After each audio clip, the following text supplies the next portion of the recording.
জীবন কখনোই সবার জন্য সহজ হয় না। এমন কিছু রাত আসে যখন চোখে ঘুম থাকে না, বুক ভরা স্বপ্ন থাকে কিন্তু সামনে কোনো পথ দেখা যায় না। তবু মনে রাখবেন, সবচেয়ে দীর্ঘ অন্ধকার রাতের পরও সূর্য ঠিকই উদিত হয়।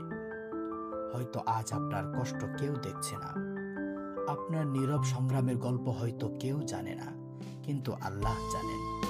আপনার প্রতিটি অশ্রু, প্রতিটি দোয়া আর প্রতিটি হালাল পরিশ্রম তার কাছে অমূল্য। তাই মানুষের প্রশংসার জন্য নয়, আল্লাহর সন্তুষ্টির জন্য কাজ করুন। ধীরে চলুন, কিন্তু কখনো থেমে যাবেন না। কারণ ছোট ছোট ধারাবাহিক পদক্ষেপই একদিন বড় সাফল্যের ভিত্তি গড়ে তোলে। যারা আজ আপনাকে অবহেলা করছে, একদিন তারাই আপনার সাফল্যের গল্প শুনবে। আর যদি সফলতা আসতে সময়ও লাগে, তবুও সৎ থাকুন, ধৈর্য ধরুন আর চেষ্টা চালিয়ে যান।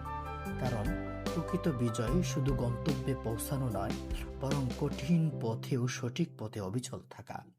নিজের উপর বিশ্বাস রাখুন আর আপনার রবের উপর পূর্ণ ভরসা রাখুন।